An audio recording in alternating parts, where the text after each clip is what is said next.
live stream for some reason. So, okay, Interesting. not fun.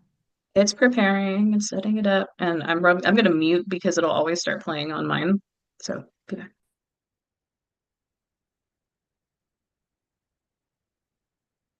Shannon, give a thumbs up when it's going so we can let people in. I saw. Yeah, I think it's already going. All right. And if we want to let people in, we can get started. Sure.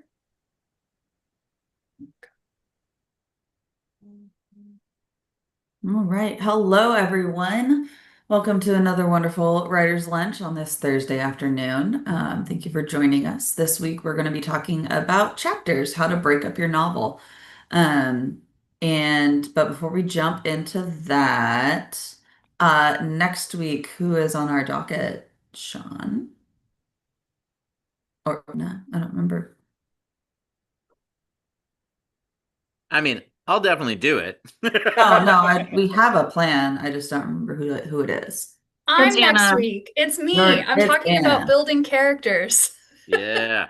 Yeah, it's me next week. I was Break like, up for your a second, I was chapters and like, then what's happening? But I yeah, love it's it. me. Break up your chapters, build up your characters. Or break up your characters. I could always do a session on that. All right, let's talk about chapters.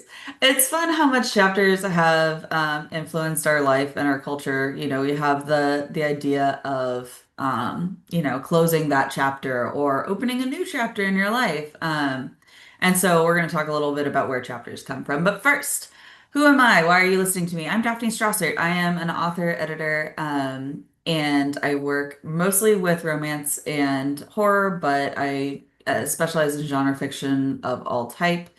I also have been the review coordinator and slush reader for the independent press Horror Addicts for about 5 years now.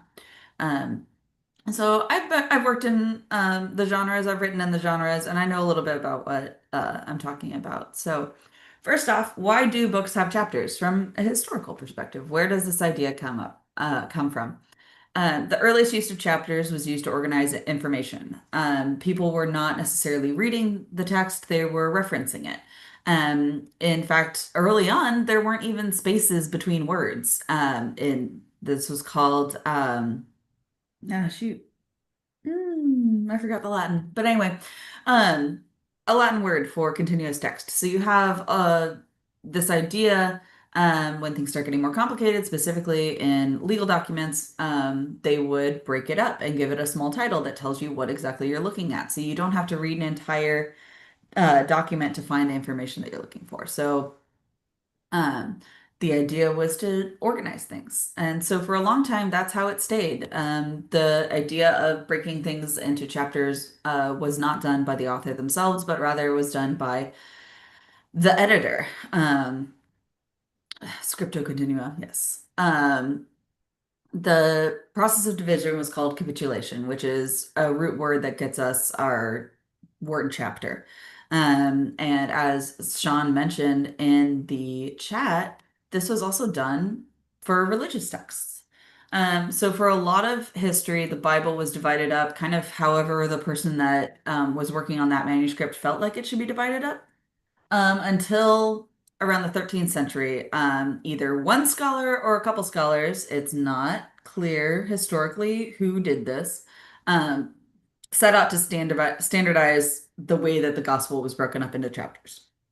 And so they used their leverage with printers to put out a bunch of Bibles that were all uh, manufactured the same way, and so they all had their chapters standardized. And that is the standard chapters that we use now. And they did this in the religious text because you want to be able to, they would want to be able to pull out certain stories, as well as if you have ever worked with like a classroom of kids, and they're all reading a book together. Um, if some have hardbacks, some have paperbacks, some have an ebook, it can be really hard to say, hey, refer to this section. Um, when no one has a standardized copy. So that was part of why there were chapters put into the Bible so that they could do that. Now, John Locke was pretty upset about this because he felt like it was ruining the experience of Bible reading, and he is allowed to feel that way. But meanwhile, we have chapter and verse standardized um, based on this work. But how do you make the jump from legal documents and religious texts into chapters being parts of novels? Well, that has to do with other mythological books. So we're talking about things like Le Morte d'Arthur, where they would have they would take specific stories, they'd break them apart, they'd put them with a header, right? So for here we say how Bowmans came to King Arthur's court and demanded three petitions of King Arthur. So that is a small summary of what's going to happen in this section, and it was because people were using these as references that would be then teaching a moral lesson. So you're getting away from legal documents, Bible, common stories, and so now we're just going to go into original stories. Chapter titles at this point were extremely descriptive, right? You were not, there was no surprise about what you were going to find in here. It was very much telling you what to expect. So the novel started using chapters, and as a way to break up the story, it was a way to tell your readers like, hey, here's a good time to like put the book down, stop, reflect, or to do it for dramatic effect. You're still going to see your chapters have very descriptive titles. But it surprisingly, when I was doing my research for this, but surprisingly, it has very little to do with serialized fiction. Serialized fiction was printed in chapters, where you would have a little bit come out all the time. And so when I was looking at this, that's originally where I thought our chapters come from, but it's not. Chapters were being put into novels regardless of serialized fiction. But then the Victorians really take chapters and run away with them. So it's so accepted at that point that they start using chapters without really having to put in the descriptive title. So you have more vague titles, and they're using chapters as a sort of artistic license to break up their stories in ways that are more suspenseful. So you don't necessarily have a chapter being a cohesive whole story. You have it where you're going to start having the continuations from one chapter into another. They also became a lot longer. Prior to the Victorian era, chapters tended to be between 1,000 and 2,000 words, and at this point, they're going to be 3,000 to 4,000. So they get longer. Nowadays, chapters are taken for granted. You just expect that your book's going to have chapters. You don't usually have chapter titles unless you're talking about things like fantasy or children's books. And they're used as a stylistic, or sorry, the chapters are just presented as a series of numbers or perhaps even just stylistic breaks where you don't even number your chapters. Questions so far? Questions, thoughts, theories?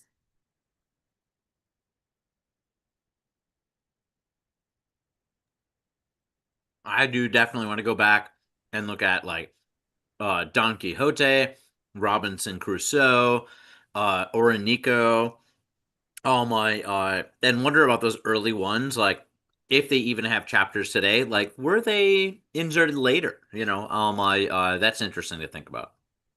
Yeah. I mean, something like the Iliad and the Odyssey, those chapters, I mean, obviously it was an oral tradition first, but those chapters were obviously inserted later by a editor. Um, I find the whole thing very interesting. All right, but let's talk about y'all. Y'all, let's talk about writers. What should you do about chapters? Just because everyone does them, should you? But not everyone does them. The Discworld novels being an excellent example. Terry Pratchett does not use chapters in basically any of the Discworld novels. I don't know if he uses them in his YA books, but um, not certainly not in the adult Discworld novels. Um, in The Road, that also does not use chapters. Those books are broken up by scenes rather than chapters. So whenever there's a scene break, that's the only break there is. Some novels don't even have scene breaks at all. So Dolores Claiborne by Stephen King is one continuous scene, which is an interesting writing exercise and really kind of fun to think about. You can divide it by scenes. You can divide it by shifts in POV, which is what is usually used in romance books. You could call them chapters, but often it's just changing from one person's perspective to the others. When there's dual POV, it's a really convenient way to break things up. There's also the concept of parts, books, or sections. So Lord of the Rings is 6 books, published as 3. The Dune is broken into books. Others are broken into parts. So you might see a combination where you have things that are um, chapters, but also books within a book or parts within a book. And usually that encompasses certain narrative arcs. So if you have the first part of your story, part one, deals with the hero training and preparing. Part two is the journey, and part three is the war itself, right? So you have it broken up narratively like that. So why should you do a chapter, right? What is the point of even having chapters? And I will give a small disclaimer here, which is that I don't like chapters. I would prefer not to have chapters in my books. I like Terry Pratchett's way of doing it, just having it be scenes. Um, but a lot of people do like chapters, and so there is some merit into it. So when I was looking on online forums and like people asking about chapters. People are like, well, why wouldn't you do chapters? I would never read a book without chapters. And I find that perspective really interesting because it's not one I share. Um, the idea is it invites a reader to sit and reflect with the material. It's a way of saying, hey, this is a good spot to like put the book down, think about things. You can also use it to switch perspectives, switch scenes, or show that time has passed. So if you're going from the characters mid to late 20s and then you're going to suddenly have them be in their 50s because you're showing a life epic, having a chapter break there is a way of showing like time has passed, whether it's weeks or years.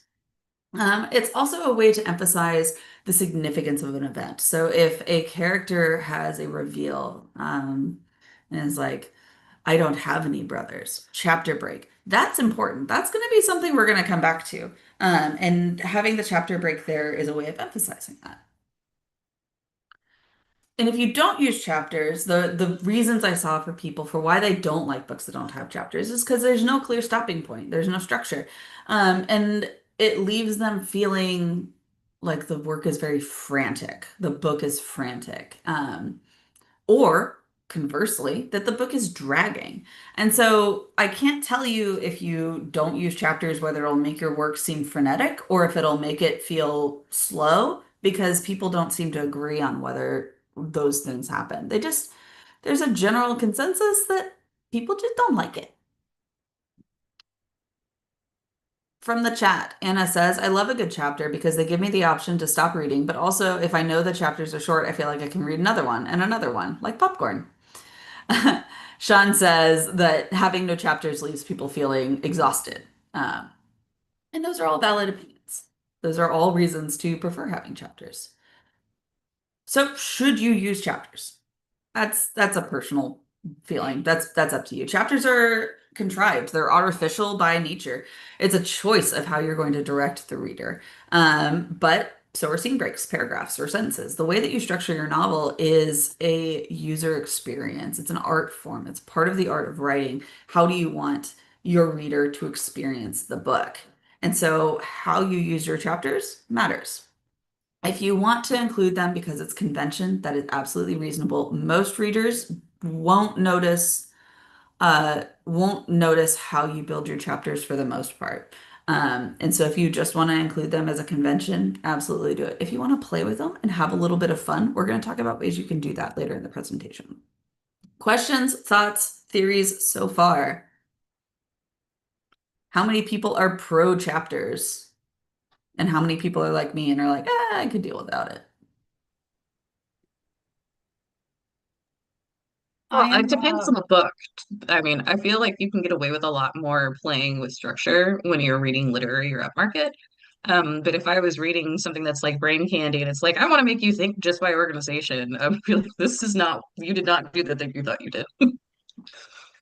um I am a pro short chapter. I don't like to have to stop reading in the middle of a chapter.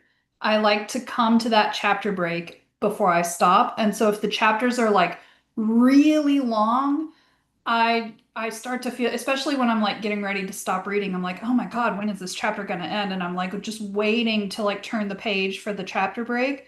But if the chapters are short, then I know that, every 10, 15 minutes or so, I'm going to come to a chapter break. And that's a good place to stop if I'm ready to stop. So short chapters. Brian says, "Can I finish the book in one sitting, or will I have to find a place to put it down?" And that is an excellent point. I think that it's something that can be kind of genre dependent. For example, I do not want a children's book with no chapters because if I'm reading it to my child, I want to be able to say, "We're done here. We're only reading one chapter tonight. It's going to be 10 pages and that's it."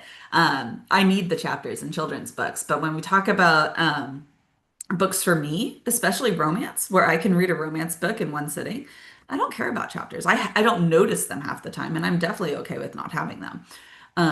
For me, the arbitrariness of chapters does not justify their existence. But I think that books that play with chapters, books that have interesting things happening with chapters, I think it's an interesting tool to have at your disposal. So let's say you're going to do chapters. How are you going to do it? How long should your chapter be? No one knows. No one has, there's no rules about this. But if you were talking about conventions, they're typically between 2,000 and 5,000 words. 2,000 is a short chapter, 5,000 is a okay long chapter. Um, Again, remembering that a page in typical, like if you're talking about mass market paperback, page is 250 words. So a 2,000 word chapter is only going to be about 10 pages or a little less. So that's those good short chapters that Anna was talking about. 5,000 is going to be quite a bit longer. But anywhere in there, when I break my book into chapters, because I am trying to get traditionally published, and so I'm going to include chapters. When I break my books into chapters, they're about 4,000 words. There are no slides for this, but if you have been to my previous presentations, you know that I love outlining. I love it. I love it so much. It's my darling. I have a spreadsheet and everything. I do not outline by chapter. And I don't recommend readers or that writers do it either. I think you need to outline by scene or do your first draft and then think about chapters because it is a when you outline by chapter, you can feel very contrived and you can feel very boxed in on what you're allowed to do because you have a word limit to work with. And sometimes scenes don't play well with that. And from a creativity standpoint, you should write your scenes however long you think they should be.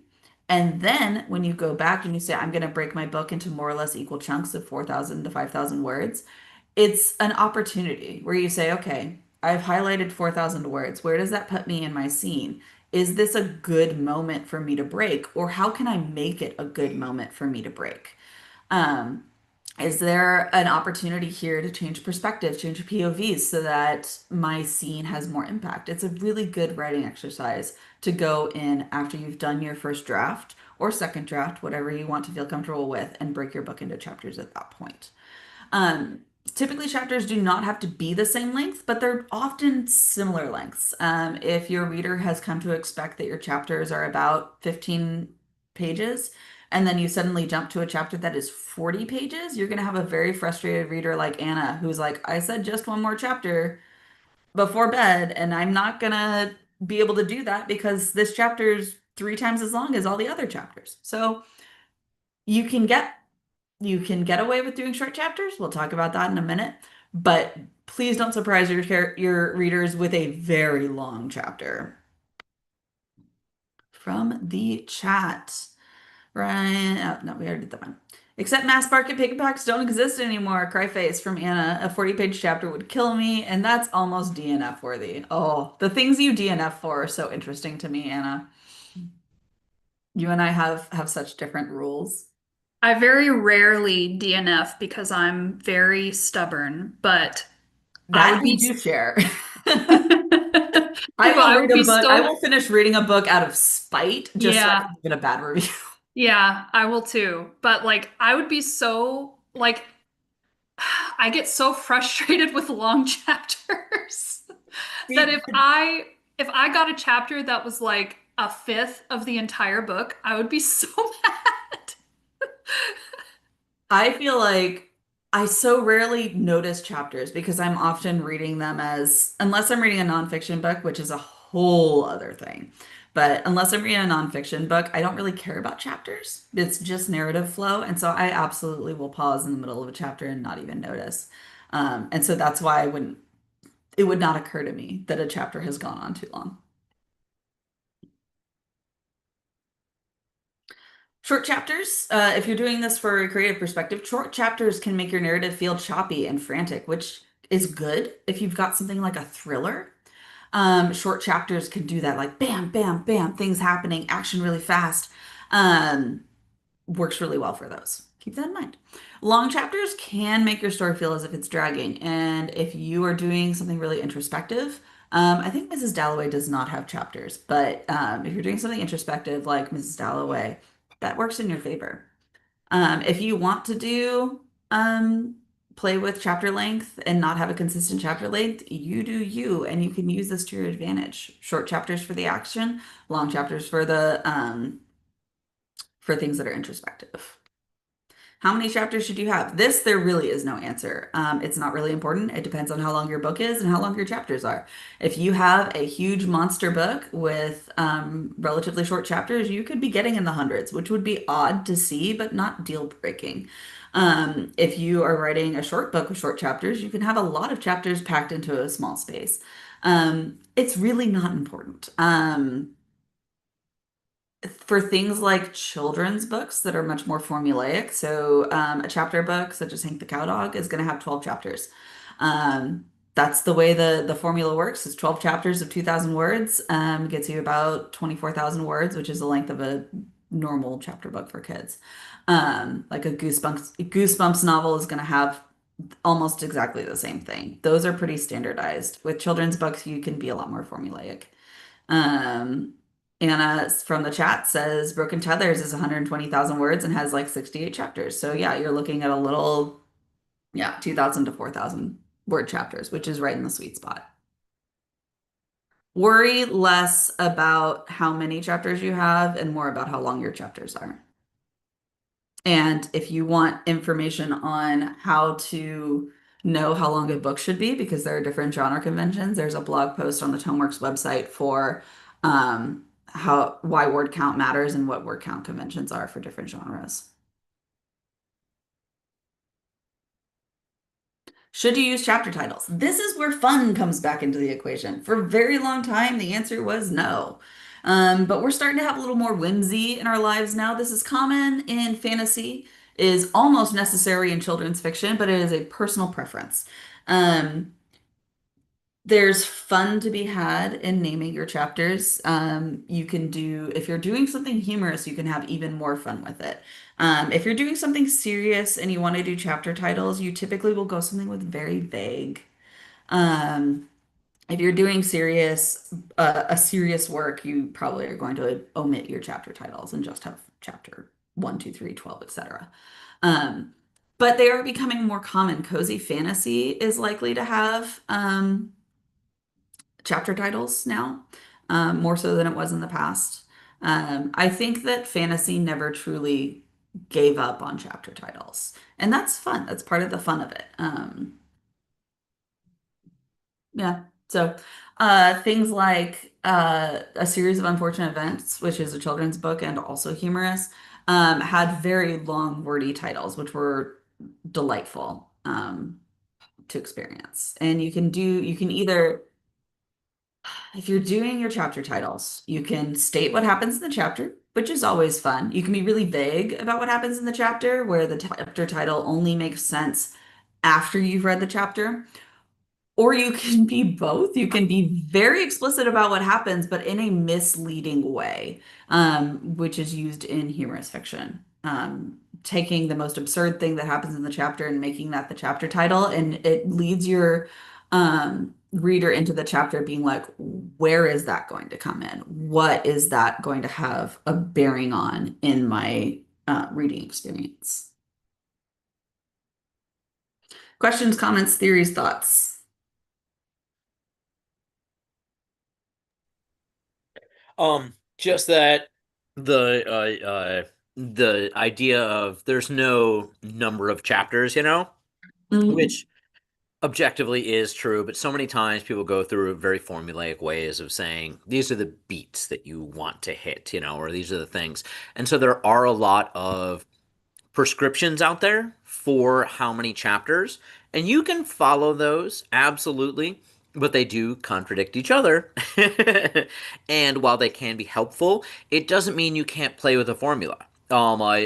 It paint by numbers, is very different than making a painting. Absolutely, for sure. And I love a good formula. It's what I work with when I do my outlining. But there are ways to use formulas that are not formulaic. I'm a strong believer in people, largely Western reading audiences expect stories to be told in a certain way. And there is room in the world for people to explore different ways of telling stories. Um, but if you are looking to like tap into that voracious reader market where they're not looking for anything groundbreaking, formulas are your friend. But I don't like formulas for chapters, because I already use a formula, and chapters can be broken any way you want within that formula as well. Um, but So that's your pretty funny favorite. that Sean basically just like poo-pooed my way of planning. But like it's What? really wild to me. You did because I break my stuff down via chapter. Like I usually, and I put this in the chat, but like I don't necessarily like the standard formulas of like save the cat or whatever when I'm writing. However, like there are, specific things that I figure we have to do inside of each section. And I also figure like the amount of space that I use in a chapter is roughly like just for me, this may not work for you, but like 3,000 to 3,500 words in general. Like this is something that I figured out because I've been writing for a long time. So I know where my natural like preferences are. Um, and I figure out how long I want the book to be, and then I go backwards from there. So if I'm just like, I don't think this is a really uh, complicated book, it's probably only going to be about 60,000 words. Then I extrapolate how many chapters I need based upon, the presumption of averaging 3,250 words. And then I figure out like what the arcs of the chapters are inside of that so that I can line everything up. That's going to be part of like the major arc and the minor arcs and stuff. So like for me, it's like yes, I'm definitely using a formula, but my counterpoint to that is that when I tried to pants, I would always write myself into a corner, or I would lag, or I would front load, and I would end up just fucking off. Like I would never finish the book. So I needed like I went to like the extreme opposite pole where I was like I need to plan meticulously or else it won't get done. And granted, I don't get done most of the time, but I do get done some of the time, which is a Shannon, lot better than I did when I passed.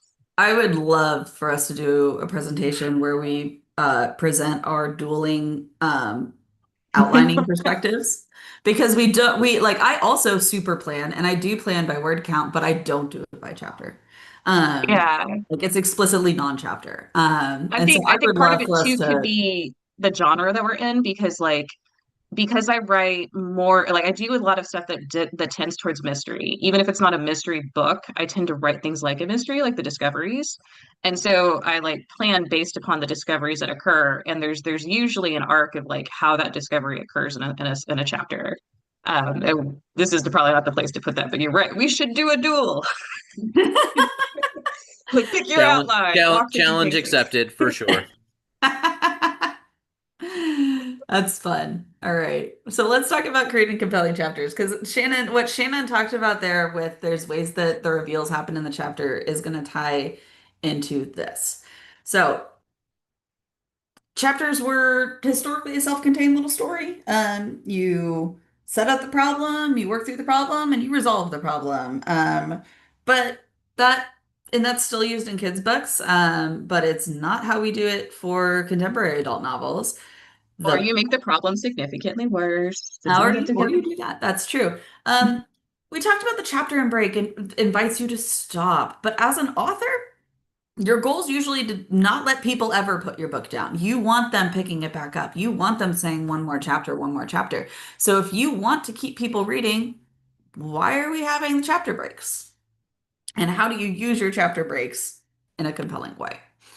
Um, I'm not saying that every chapter break needs to be a cliffhanger, but you don't want everything to be resolved either. I forget who said it, but there was an author talking about chapters and saying that if your character can peacefully go to bed at the end of the chapter, so can your reader. And we don't want to leave them in that situation. We want them asking what happens next. So in your chapters, as you are closing one loop, you're opening another. So make sure at any point in time, there's always one question still open, always one thing still left undone. That's going to be driving your character into the next piece of the plot. Um, so as you're going into your chapters, you can close a loop, but you're also wanting to open a loop before the end of your chapter. Natural breaks for chapters are when you're changing scenes, changing perspective, changing setting, if significant time has passed, if you have just experienced an emotionally poignant moment, or you have just revealed a twist. So you'll know that that's not all cliffhangers, but it can be a cliffhanger. If you always do a cliffhanger, rereaders are going to start getting a little annoyed, but any of these things is a good place to be breaking into the next chapter. Change in POV is used often in romance because we usually have a dual POV setup, where we're switching from her perspective to his perspective. That's not necessarily a scene break because you can still be within the same scene. So they're in the living room, they're having a big drag out fight. She's just angrily said, "I love you," and bam, we switch to the next perspective because now we're not in fight mode. We want to see what the other character is thinking.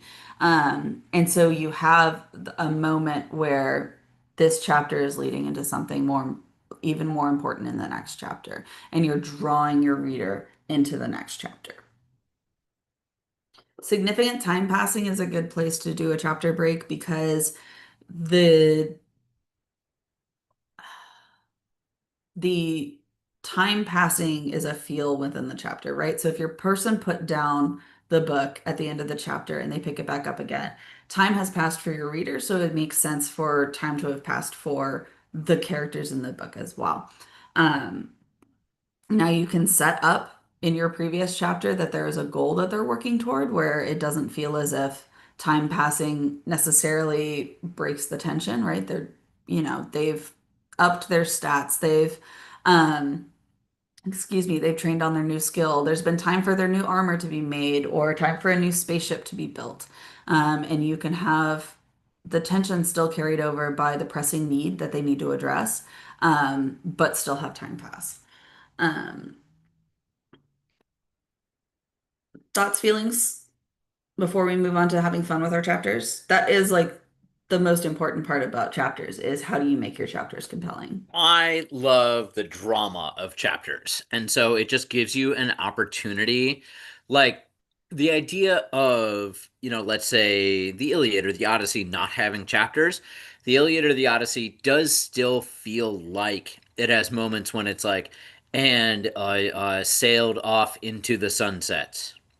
Okay, now it's time to go to bed, you kids. Oh, we don't want to go to sleep. It's like it has a natural, I want to pause here to make you want more.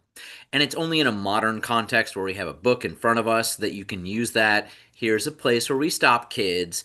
A moment to really intrigue the reader to want to come back to it. And because we're adults and we can stay up until 4 a.m. if we want, we can continue to read to figure out that next one. So using those natural, I want to up the drama, I want to up the mystery in a temporary sense, in a small sense. That is why chapters are so much fun to me. The breaking up of it and the craft of a chapter, the beginning and the end is so much fun to play with. So that's why I really love chapters. Yeah, you can make them like mini cliffhangers, which is fun. Because, apparently we don't like cliffhangers at the ends of books anymore, but we can have them throughout our whole book. Little mini cliffhangers at the end of each chapter. Just because I didn't like your cliffhanger doesn't mean that it wasn't good. No, sorry, that was not a dig at you. That was not a dig at you. That was speaking in more generally.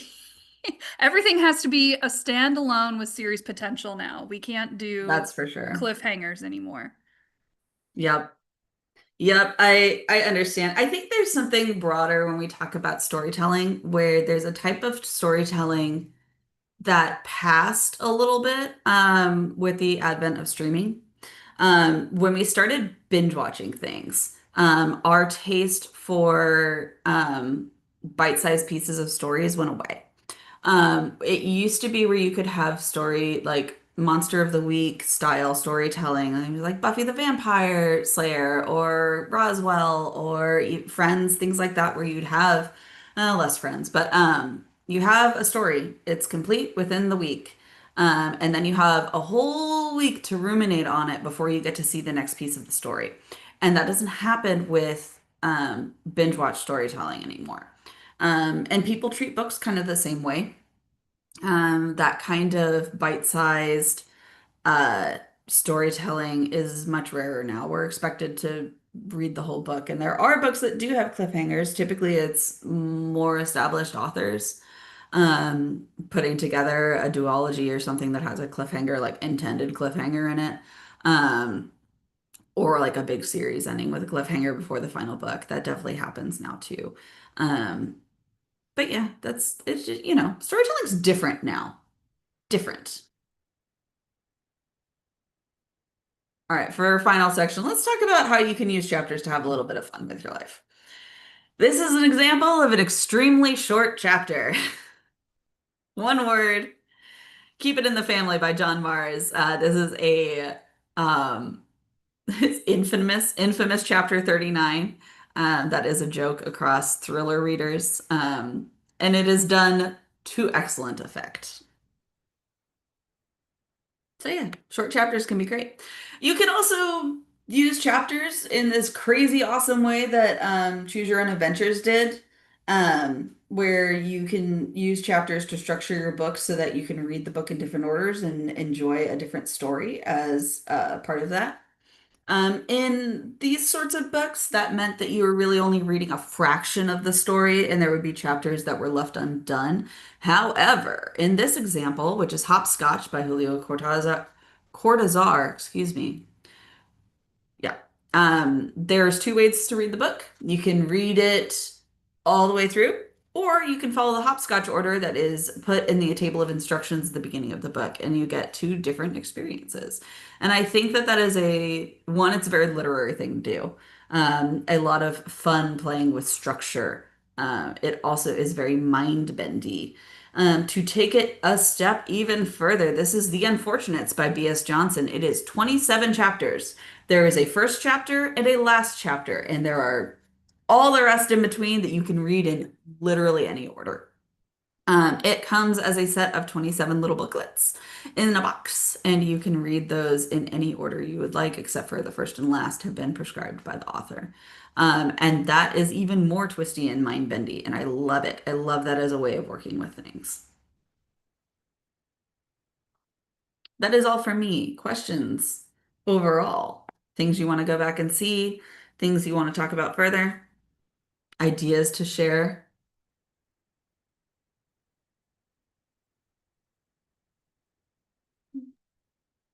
I'll add to the chopping up things and stuff like that. The William Burroughs method of cut ups that he developed with Brian Geisen based on Brian Geisen's art.